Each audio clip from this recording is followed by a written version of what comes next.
రైకుడు ఎవరు?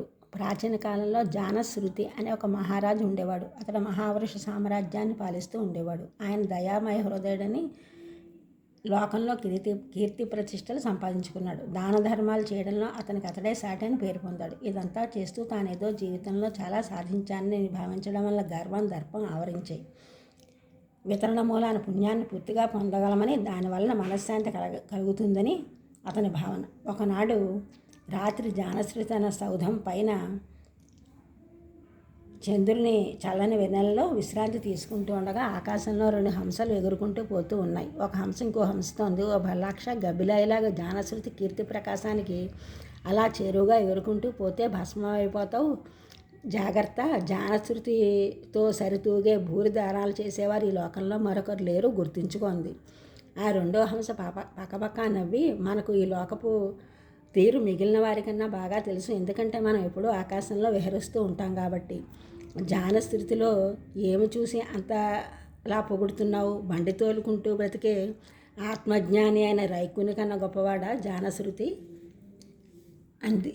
కీర్తికాంక్షతో మాత్రమే రాజు దాన ధర్మాలు చేస్తున్నాడు. రైకుడు ఉన్న చోటనే ఉండి అన్నీ సాధించుకుంటున్నాడు. గతాన్ని గూర్చి చింతలేదు, భవిష్యత్తు గూర్చి ఆరాటం లేదు, ఆత్మానుభవంతో అలా విరాజిల్లుతున్నాడు అంది. ఆ హంస మాటలు విన్న రాజుకి నిద్ర పట్టలేదు. తెల్లారింది. ప్రతిరోజులాగే వైతాళికులు సుప్రభాతం పాడసాగారు. వారు ప్రతిదినం చేసే ఆ పొగడ్తలు, ఆచారాలు, మర్యాదలు అతనికి సంతృప్తి పరచలేదు. ఏదో అసంతృప్తి. ఆ పొగడ్తలు ఆపమన్నాడు. వెళ్ళి రైకుని తీసుకురమ్మన్నాడు. రాజాజ్ఞ. వెతికారు కానీ ఎక్కడా కనబడలేదు. రాజుకు చెప్పారు కనపడలేదని. రాజు ఇంకా వ్యాకులత చెంది వెతికి పట్టుకురమ్మన్నాడు. రాజసేవకుడికి అర్థమైంది ఆ రైకుని చూసే వరకు రాజుకు మనశ్శాంతి కలగదని. మహావృష సామ్రాజ్యంలో గ్రామాల్లోనూ రైకుని కొరకు అన్వేషించాడు. ఎక్కడో మారుమూల గ్రామంలో జాడ తెలిసింది. రాజుకు చెప్పాడు. రాజు రైకుని దర్శనం కోసం ప్రయాణం కట్టాడు. బహుమానాలు సిద్ధం చేశాడు.